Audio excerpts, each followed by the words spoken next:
اور یہ جو میری مائیں اور بہنیں بیٹھی ہیں نا، یہ بھی نکلتی ہے عاشورہ کے دن حسین کی محبت میں۔ ہائے ہائے کیا محبت ہے تمہیں۔ زینب تو بالوں سے اپنے چہرے چھپا رہی تھی اور تم میک اپ کر کے نکلتی ہو اپنے حسن کو بے نقاب کرنے کے لیے۔ یہاں رک کر کے ان کو بھی کہنا چاہتا ہوں، حسین کے نانا کی شفاعت کے طلبگاروں، جب یہ عاشورہ کے دن بن سنور کے میری بہنیں نکلتی ہیں تو تم بھی اس پلان سے نکلتے ہیں۔ چلو دھکے دیں گے، چلو چھیڑیں گے، چلو ہاتھ پکڑیں گے۔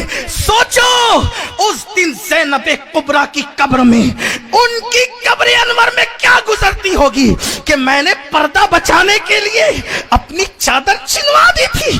اللہ اکبر، میں نے عورتوں کے پردے کا لحاظ کرنے کے لیے اپنی بیٹیوں کی چادر کو چھننا گوارا کروایا تھا۔ بیٹے بھتیجے سب قربان کر دیے تھے، اور میری قوم کی بیٹیاں، یہ زینب کبریٰ کہہ رہی ہوگی، میں نہیں کہہ رہا ہوں، میری قوم کی بیٹیاں اتنی بے غیرت ہو گئی کہ وہ بن سنور کر عاشورہ کے دن نکل رہی ہے۔ نہیں نہیں، اللہ اکبر، حسینیت کو سمجھو۔ حسینیت کا دوسرا نام دین ہے، حسینیت کا دوسرا نام شریعت ہے، حسینیت کا دوسرا نام قرآن پہ عمل کرنا ہے۔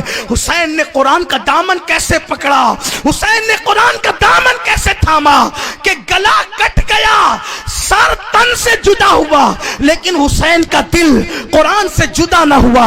حسین قرآن پر بھی، قرآن نیزے پہ قرآن پڑھتے رہے۔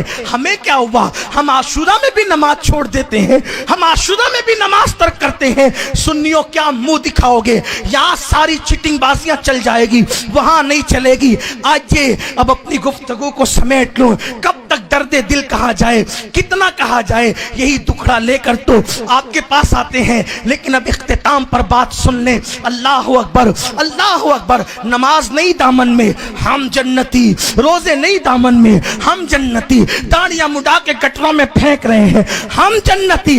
یہی غرور ہے نا تمہیں جنتی ہونے کا؟ آؤ، جس کو میرے آقا نے جنتی جوانوں کا سردار قرار دیا ہے، جس کو جنتی جوانوں کا سردار قرار دیا ہے، آؤ اس کی زندگی سن لو۔ حسین و سبت من الاسباط، حضرت سیدنا امام حسن بصری کہتے ہیں، امام حسن بصری کہتے ہیں، کیا کہتے ہیں؟ فرماتے ہیں، میں حج کو گیا تو میں نے دیکھا امام حسین مطاف کعبہ میں پیشانی رکھ کے رو رہے ہیں اور کہتے اللہ حسین کی مغفرت کرتے ہیں، حسین کی مغفرت۔ ایک اسٹیج پر ایک چٹھی آئی، چٹھی، ایک صاحب کا انتقال ہو گیا، میں نے دعا کی اللہ ان کی مغفرت کر دے۔ ان کے مرید میں سے لڑ پڑے، اب ہمارے پیر صاحب کی مغفرت کی دعا کر رہے ہیں۔ میں کہا پھر کیا کروں، پھر کیا کروں؟ اور مغفرت کی دعا تو اس کی ہوتی جو گنہگار ہوتا ہے۔ میں نے کہا دعا ابراہیم میں قرآن میں کیا کہو گے؟ اللہم اغفر لی، اللہ مجھے بخش دے۔ کیا حد ہے جہالت کی، کیا حد ہے جہالت؟ ان کے لیے بخشش کی دعا نہیں کرنا، جہالت کی۔ حضرت ابراہیم علیہ السلام کہہ رہے ہیں، بلکہ یہ ہماری تعلیم کے لیے بات ہو، اور حضرت ابراہیمی نے نہیں کہا، جان ابراہیم بھی یہ دعا کرتے رہے، ہمارے حضور نے یہ دعا کی۔ کیا ہو گیا سنیوں؟ قرآن و سنت سے کتنا دور جاؤ گے، کتنے رسومات کے پابند بنو گے؟ کہیں ایسا تو نہیں کہ دور جاتے جاتے کہیں قرآن و سنتی سے تمہارا رشتہ نہ ٹوٹ جائے؟ اللہ کے رسول نے فرمایا مرنے والے کے لیے دعائے مغفرت ایسے ہے جیسے ڈوبنے والے کے لیے تنکے کا سہارا۔ بہرحال امام حسین دعا کرے، اللہ میری مغفرت فرما۔ کون دعا کر رہا ہے؟ امام حسین رو رہے ہیں، اتنا روئے کہ وہ جگہ آنسوؤں سے گیلی ہو گئی۔ حضرت امام حسن بصری کہتے ہیں میں نے جب وہ سجدے سے سر اٹھایا، میں نے کہا امام حسین سے کہا امام آپ کی امی سیدہ فاطمہ، کوئی شک ہے؟ آپ کی امی، اور کون سیدہ؟ نبی کی 4 بیٹیاں تھیں، لیکن سیدہ فاطمہ سے جو پیار تھا، فاطمہ تو بدۃ منی، فاطمہ میرے جگر کا ٹکڑا ہے۔ کیسی بیٹی؟ جگر، جس کے لیے حضور کھڑے ہو جائیں، جس کے لیے حضور کہے تجھ پہ میرے ماں باپ قربان، جس کے لیے کہے کہ جس سے فاطمہ خوش ہو اس سے اللہ خوش ہے۔ فاطمہ جس سے ناراض ہے اس سے اللہ ناراض ہے، وہ فاطمہ الزہرا۔ امام حسن بس آپ کی امی فاطمہ الزہرا جنتی عورتوں کی سردار، آپ کے بابا ولیوں کے سردار، خاتم الولایت علی، آپ کے نانا نبیوں کے سردار، آپ جنتی جوانوں کے سردار، آپ مغفرت کی دعا کر رہے ہیں، اپنے لیے رو رہے ہیں۔ امام حسن نے کہا یہ حرم اللہ کا حرم، اللہ کا گھر ہے، تو نے جیسا کہا میری ماں ویسے ہی ہے، بے شک کوئی شک نہیں، میرے بابا بھی ویسے ہی کوئی شک نہیں، میرے نانا بھی ویسے ہی کوئی شک نہیں، میرا بھائی بھی ویسے ہی کوئی شک نہیں، میں بھی ویسا ہوں کوئی شک نہیں، لیکن یہ اللہ کا حرم ہے، یہاں ماں باپ کی منقبت پڑھنے کی جگہ نہیں ہے، یہاں رو کر اللہ کو منانے کی جگہ ہے، مجھے رو لینے دے۔ یہ ہے فکر حسین۔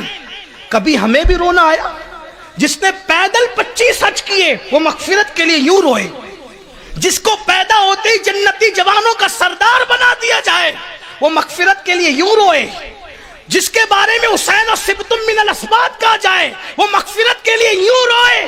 ایمان والے سینے پہ ہاتھ رکھ کر کے سوچو، کبھی ہم بھی اپنی مغفرت کے لیے روتے ہیں، کبھی ہم بھی اپنی بخشش کے لیے روتے ہیں، کبھی ہم بھی اللہ کو منانے کے لیے روتے ہیں۔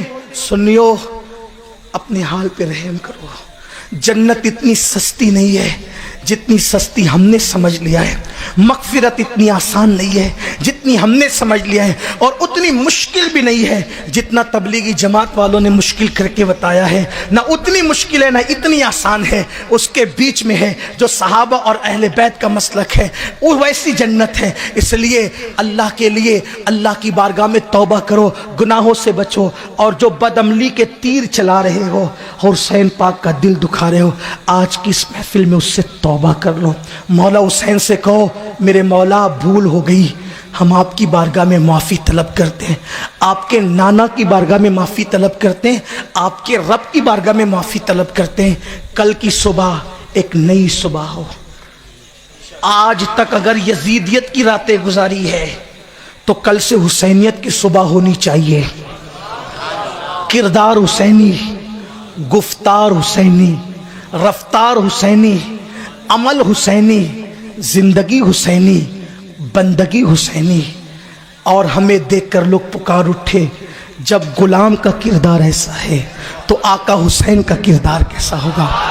امید ہے آج کے بعد ہماری زندگی میں تبدیلی آئے گی، اگر تبدیلی آئی تو سمجھ لو آج کی یہ محفل کامیاب ہو گئی، اور اگر سن کر چلے گئے تو پھر یہ محفل دل بہلانے کے لیے نہیں ہے، یہ محفل انقلاب پیدا کرنے کے لیے۔ اللہ سب سے پہلے مجھے آپ سب کو توفیق عطا فرمائے، گفتگو کے درمیان اگر کوئی غلطی ہو گئی ہو اللہ معاف کر دے۔ پھر میرے امام کا وہی دو مصرے، کیا بات رضا، کیا بات رضا، کیا بات رضا، اس چمنستان کرم کی زہرا ہے کلی جس میں حسین اور حسن پھول